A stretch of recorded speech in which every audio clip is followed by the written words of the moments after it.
I hope you are doing well in your preparation journey. And जैसा कि हमने एक चैलेंज उठाया था कि we are going to solve each and every PYQs on the daily basis. हम एक PYQ लेंगे जो कि पूछा गया है यूपीएससी में। फर्स्ट वीक में we have started with agriculture part, in second week we have dealt with polity part, and in third week जैसा कि मैंने आपसे कहा था या गवर्नेंस स्टार्ट करेंगे या एंशिएंट हिस्ट्री स्टार्ट करेंगे। बट आई डिसाइडेड कि पॉलिटी के साथ साथ गवर्नेंस कंटिन्यू में रहे तो ज़्यादा बेटर रहता है, and I started reading governance. So उसी के रिगार्डिंग एक PYQ है जो कि पूछा गया है यूपीएससी में इन 2014, एंड सेम यही क्वेश्चन यूपीएससी ने पूछा था 2018 में। ठीक है, सिटीजन चार्टर पे ही था, सेम इसी तरीके से था। तो आइए without wasting time we are going to discuss this question. तो आपको पता होगा कि सिटीजन चार्टर क्या होता है। Has been a landmark initiative बोला गया है इंश्योर करने में सिटीजन सेंट्रिक एडमिनिस्ट्रेशन, पर वो अपनी फुल पोटेंशियल रीच नहीं कर पा रहा। अब बताइए कि फैक्टर्स कौन कौन से हैं जो कि इसे रोक रहे हैं, और कुछ मेजर्स बताइए जो कि ओवरकम कर सके वो फैक्टर्स को जो कि आपने मेंशन करे हुए। तो आप अगर इसको ब्रेक डाउन करेंगे तो देखिए कैसे करेंगे। सबसे पहले सिटीजन चार्टर पूछा है। अब बेसिकली इंट्रो में लिख सकते हैं कि जो सिटीजन चार्टर था ओरिजिनेट हुआ था यूके में 1991 में। इसके रिगार्डिंग लिख सकते हैं सिटीजन चार्टर का बेसिक मतलब क्या होता है। सिटीजन चार्टर का बेसिक मतलब होता है मेरा कि सिटीजन सेंट्रिक एडमिनिस्ट्रेशन। ये होता है सिटीजन चार्टर का मतलब कि मतलब ट्रांसपेरेंसी बनी रहे, मेरी अकाउंटेबिलिटी हो। तो ये बेसिक मतलब होता है सिटीजन चार्टर का। अब बोला गया है कि सिटीजन चार्टर एक लैंडमार्क इनिशिएटिव है। जैसे बेसिक स्ट्रक्चर एक लैंडमार्क इनिशिएटिव है कॉन्स्टिट्यूशन को अपहोल्ड करने में, कोर आइडेंटिटीज को अपहोल्ड करने में। On the similar way citizen charter है, ये भी एक लैंडमार्क इनिशिएटिव है जो कि इंश्योर कर रहा है citizen centric administration. As I already told you कि अब आपको बताना है कि कैसे मेंटेन कर रहा है सिटीजन चार्टर, ठीक है, और उसको कौन कौन से फैक्टर्स रोक रहे हैं, मतलब yet to reach its full potential. Full potential में क्या जाएगा कि कुछ इंप्लीमेंटेशन गैप्स होंगे, ठीक है, एग्जीक्यूटिव वीकनेस वगैरह होगी, ये सब आपको मेंशन करने हैं। फिर डिमांड देखिए क्वेश्चन की। क्वेश्चन में आपकी पूछी गई है दो डिमांड। आपकी पहली डिमांड है आपने फैक्टर्स बताने हैं जो हिंडर कर रहे हैं सक्सेस सिटीजन चार्टर की, एंड आपने दूसरी डिमांड बतानी है कि वो जो फैक्टर्स हैं उसको आप ओवरकम कैसे करेंगे। जो आपका 60% कंटेंट होगा इससे होगा, एंड 40% आपका इससे होगा। ठीक है, आपका आंसर राइटिंग ऐसे होगी। आपको अप्रोच कैसे लिखनी है इंट्रो में, जैसा आई ऑलरेडी टोल्ड यू कि आप स्टार्ट करना है या कोड से या आर्टिकल से, या आप सिटीजन चार्टर को डिफाइन कर दो, या सिटीजन चार्टर को डिफाइन करते हुए इसको सिटीजन सेंट्रिक गवर्नेंस से लिंक कर दो। फिर बॉडी में आपको आई ऑलरेडी टोल्ड यू या तो हेडिंग और बुलेट फॉर्मेट में लिखना। जैसे इसमें दो डिमांड है, वन डिमांड मैं मेंशन करूंगा टेबुलर फॉर्म में, and other demand I will mention in bullet points. ठीक है, फिर दो लाइन का कंक्लूजन लिख दो, ज्यादा बड़ा कंक्लूजन मत लिखो। तो सो विदाउट वेस्टिंग टाइम मैंने आपको पूरा आइडिया दे दिया, एक बार अटेम्प्ट करने का इसे ट्राई करना। ठीक है, तो बिना कुछ टाइम वेस्ट करे हम तो अटेम्प्ट करें इसे। ठीक है, मैं कोर्ट से स्टार्ट करूंगा। Good governance is judged. जो गुड गवर्नेंस होती है वो जज्ड करी जाती है किस बेसिस पे, judged by the quality of public service delivery. ठीक है, इस क्वालिटी पे जज करी जाती है गुड गवर्नेंस में। ठीक है, अब ये क्या करती है, रिफ्लेक्टिंग द कॉन्स्टिट्यूशनल विजन। कौन सा आर्टिकल में है, कॉन्स्टिट्यूशनल विजन वेलफेयर स्टेट का। ठीक है, constitutional vision of welfare state under article 38। ठीक है, देयर बाय अब आप सिटीजन चार्टर को एक्ट करते हुए लिख दो, इसमें लिंक करते हुए द सिटीजन चार्टर, जो कि कब आया था 1997 में आया था, इंडिया ने अडॉप्ट करा था। ठीक है, सीक्स टू, अब इसको लिंक करते हुए लिखो सीक्स टू, क्या सीख कर रहा है कि वो एडमिनिस्ट्रेशन को मेंटेन करता है। Seek to make administration transparent, accountable and citizen centric. ठीक है, हाउएवर इंप्लीमेंटेशन गैप्स, जो इंप्लीमेंटेशन गैप्स हैं उसने लिमिटेड कर दिया है, लिमिटेड इट्स इफेक्टिवनेस। ठीक है, मेरे को आर्टिकल वगैरह मेंशन करना था, मेरे को कोट याद था तो मैंने इससे करा। ठीक है, आप डायरेक्ट उससे भी कर सकते हो कि जो सिटीजन चार्टर है ये ओरिजिनेट हुआ था यूके में 1991 में, and India adopted citizen charter in 1997 to ensure administrative accountability. And फिर आप इसको लिख सकते हैं however implementation gaps have limited its efficiency. ठीक है, आप ऐसे भी इंट्रोड्यूस कर सकते हैं। आई नो द कोड, तो मैंने कोड से इंट्रोड्यूस स्टार्ट करा। फिर आप लिखिए फैक्टर्स। ठीक है, factors hindering the realisation of citizens charter. ठीक है, तो आपको फैक्टर्स मेंशन करने हैं। क्वेश्चन की लाइन है, ये उठा के रख दी, चेप दी पूरी, factors hindering the realisation of its promises. ठीक है, अब मैं इसको डालूंगा फैक्टर्स, यहाँ पे लिखूंगा फैक्टर्स एक्सप्लेनेशन, या रीसेंट एग्जाम्पल डालूंगा, या किसी कमेटी का कुछ कहा हुआ डाल दूंगा। ठीक है, फैक्टर्स कौन कौन से हैं। पहला फैक्टर आ जाएगा मेरा कौन सा, कि बैकिंग नहीं है, नो लीगल बेकिंग, ठीक है। इसमें व्हाट यू कैन राइट, इसमें आप लिख सकते हो कि जो ये है ये एडवाइजरी है नेचर में, ठीक है, advisory in nature, no penalties, कोई भी पेनल्टी वगैरह नहीं है, no penalties for non compliance, अगर कोई फॉलो वगैरह ना करे तो उसके लिए कोई भी पेनल्टी वगैरह नहीं है। अब इसका एग्जांपल किसने बोला है, ये बोला है सेकंड ARC, इन्हें रिकमेंड करा है कि कम से कम इसको एक स्टैट्यूटरी सपोर्ट तो दे दो, ठीक है। अब आप देखिए दूसरा पॉइंट लिखिए, पहला तो आ गया एडवाइजरी है नेचर में, ठीक है, बहुत कॉमन पॉइंट था, इजीली गेस कर सकते थे इसे।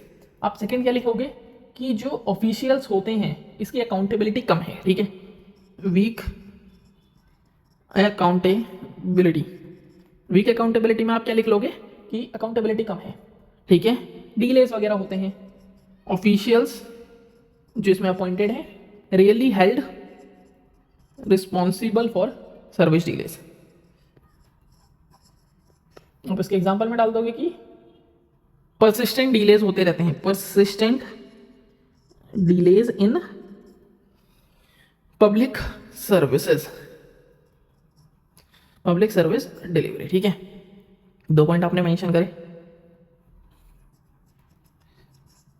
तीसरा पॉइंट अगले पेज में मेंशन कर दो। तीसरा पॉइंट क्या लिख सकते हो आप कि लोगों को इसकी अवेयरनेस भी कम है, इवन जितने जने ये वीडियो देखेंगे उनमें से भी बहुत कम जनों को इसकी अवेयरनेस पता होगी, लो पब्लिक अवेयरनेस। इसमें क्या लिखेंगे आप कि सिटीजन्स ऑफन अनअवेयर, अनअवेयर, ठीक है, हो गया। आप इसमें एग्जांपल लिख दीजिए कि क्या लगाया जाए। इसने गवर्नमेंट ने एक CP ग्राम्स GRAMS रिफॉर्म्स भी लाई थी इसी के रिगार्डिंग 24-25 में, ठीक है। चौथा पॉइंट आप क्या लिख सकते हैं इसमें, आप चौथा पॉइंट लिख सकते हैं कि चौथा आप क्या लिख सकते हैं, सोचो, रिव्यू का भी होगा, लैक ऑफ पीरियोडिक रिव्यू, ठीक है। इसमें क्या लिख सकते हैं आप कि पीरियोडिक रिव्यू कमजोर है, ठीक है। Charters fail to reflect governance need, charter fails to reflect governance needs, ठीक है। इसमें आप एग्जांपल लिख सकते हैं digital India initiative, digital India initiative, ठीक है। आप लिख सकते हैं, एक लिख सकते हैं आप कैपेसिटी कंस्ट्रेंट्स, कैपेसिटी कंस्ट्रेंट्स। इसमें व्हाट यू कैन मेंशन, आप इसमें लिख सकते हैं, इसमें आप लिख सकते हैं कि स्टाफ की शॉर्टेजेस वगैरह है, स्टाफ शॉर्टेजेस, ठीक है, and inadequate training, adequate training, ठीक है। आप इसमें डाल दीजिए। इसके रिगार्डिंग क्या था, मिशन कर्म योगी, ठीक है, ठीक है ना, इनएडुकेट ट्रेनिंग, अफेक्ट इम्प्लीमेंटेशन, ये भी डाल दो यार, ठीक है। और आप इसमें और क्या लिख सकते हो, एक ट्रोल लिख लो, ठीक है। आप इसमें क्या लिख सकते हो कि और क्या लिख सकते हो आप इसमें, और हाँ, ऑडिट्स का मैं ये भी लिख सकते हो, डिजिटल डिवाइड का लिख दो, digital divide, rural urban gap आ जाएगा इसमें एग्जांपल में, ठीक है। इसमें ऑनलाइन लिख सकते हो, ऑनलाइन सर्विस, ऑनलाइन सर्विस जो डिलीवरी है वो एक्सक्लूड्स करती हैं किसको, डिजिटली डिसएडवांस्ड ग्रुप्स। इसका एग्जांपल तभी आ जाएगा रूरल एरियाज में, रूरल डिजिटल एरिया चैलेंज, ठीक है। 6 पॉइंट बहुत हैं वैसे, इसमें आप और पॉइंट्स क्या लिख सकते हो कि जो मैंने आपको बताया कि लैंग्वेज भी बैरियर हो सकती है, ठीक है, क्योंकि जो चार्टर्स होते हैं वो अवेलेबल नहीं होते रीजनल लैंग्वेज में या वर्नाकुलर लैंग्वेज में, ठीक है। स्टैटिक नेचर भी लिख सकते हो कि जो मोस्ट ऑफ द डॉक्यूमेंट्स हैं वो ओल्ड हैं, टेक्नोलॉजी के हिसाब से चेंज नहीं हो रही है, मतलब आउटडेटेड है, ठीक है। और आप क्या लिख सकते हो, ऑडिट्स मैंने आपको बता दिया, एनुअल ऑडिट्स मिसिंग है, ठीक है। तो ये सारे फैक्टर्स आप इसमें मेंशन कर सकते हो। तो बट हमारे में 6 फैक्टर्स अच्छे मेंशन कर दिए मैंने विथ रीसेंट एग्जांपल्स, ठीक है, क्योंकि आपको भी मेजर्स भी लिखने हैं ना, तो उस हिसाब से आपको लिखना होगा, ठीक है। अब आपने ये तो लिख दिया, ठीक है। आप इसमें लिख दो कुछ सक्सेसफुल एग्जांपल्स। ये तो आपने चैलेंजेस वगैरह बता दिए, ठीक है, इसमें कुछ सक्सेसफुल एग्जांपल्स दे दो, फिर ओवरकम करने के लिए दे देना successful examples of citizen charter in India. 3 pages में लिखना है, इसलिए मैं लिख रहा हूँ। ये लिख सकते हैं यहाँ पे, ऐसी कोई इंपॉर्टेंट नहीं है, ऐसा कोई वो नहीं है। या तो आप इसके इंपॉर्टेंट बता दीजिए, ठीक है। पहला आ जाएगा पासपोर्ट से रिलेटेड, डाल दो पासपोर्ट सेवा केंद्र। क्या करा पासपोर्ट सेवा केंद्र ने? पासपोर्ट सेवा केंद्र इसने क्या करा, मतलब जो जो टाइमलाइन के हिसाब से करता है वही कर देता है ना। Clear timelines, digital tracking, passport वगैरह बनाया होगा आपने तो लिख दोगे आप, digital tracking and professional service environment, ठीक है, पहला लिख दिया। दूसरा मेंशन कर दो कि रेलवेज में, ठीक है, इंडियन रेलवेज। तो इंडियन रेलवेज के रिगार्डिंग क्या लिख दोगे आपकी, मतलब पंचुअलिटी होती है, पंचुअलिटी टारगेट, और कंपनसेशन हो जाता है, कंपनसेशन। एक एग्जांपल और डाल दो, फिर वो लिख दो जो अग्री डिमांड थी।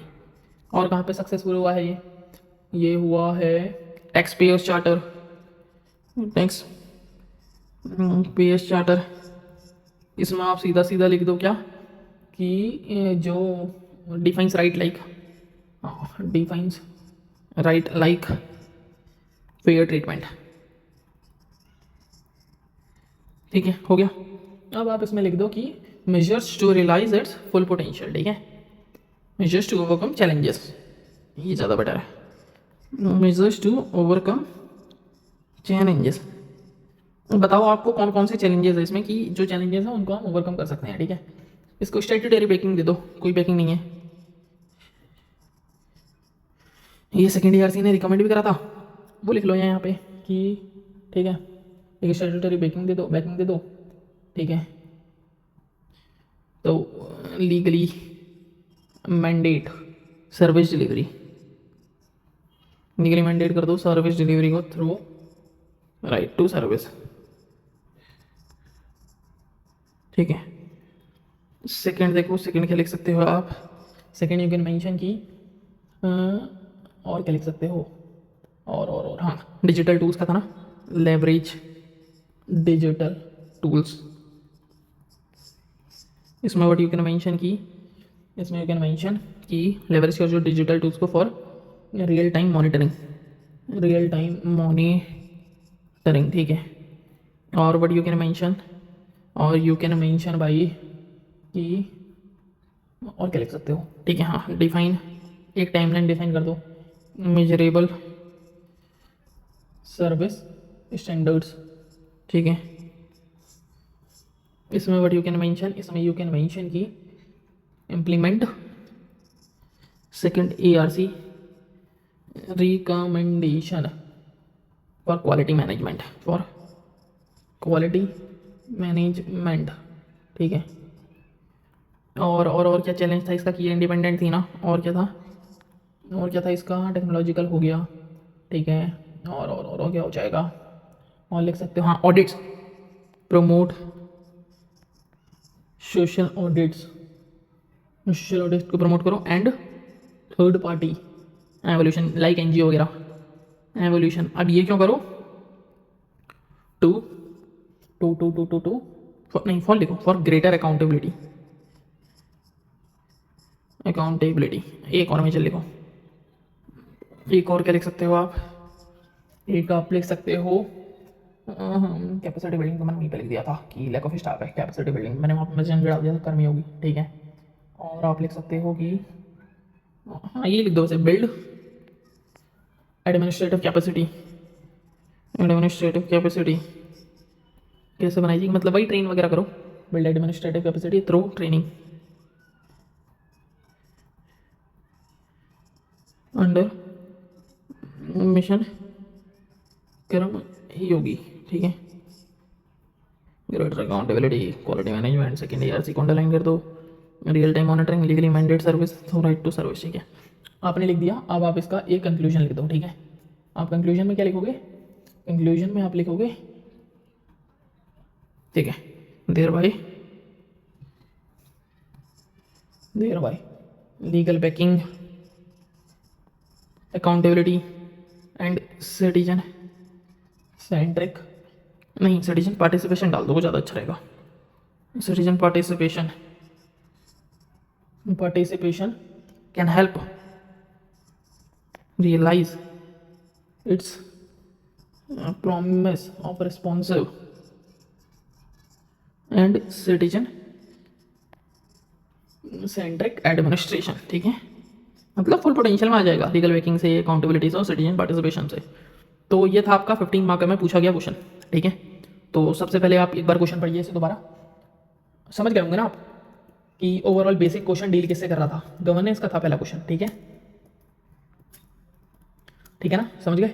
कोई डाउट है? इससे पहले लेक्चर्स भी देखिए आप और सारी चीज़ें लिखते रहिए। ठीक है, तो अगर बेसिकली सिटीजन चार्टर का मतलब आपको पता लग गया होगा, मैंने कोर्स से स्टार्ट करा। अगर नहीं पता तो आप ये लिख सकते हैं कि सिटीजन चार्टर जो है एक पब्लिक डॉक्यूमेंट होता है जिसमें गवर्नमेंट या डिपार्टमेंट अपनी सर्विसेज, क्वालिटी, टाइम लिमिट और सिटीजन्स के राइट को क्लियरली डिफाइन करती है। ठीक है, क्यों डिफाइन करती है? ताकि मेरा जो एडमिनिस्ट्रेशन है ट्रांसपेरेंट रहे, अकाउंटेबल रहे और सिटीजन सेंट्रिक बन सके, जो कि क्वेश्चन में पूछा हुआ है। ठीक है, इंडिया में 1997 में लॉन्च हुआ था। ठीक है, और यूके में पहली बार आया हुआ था, वो मैंने आपको बता दिया था। तो मेरे को इसका इंट्रो से स्टार्ट करा मैंने, good governance is judged by the quality of public service delivery.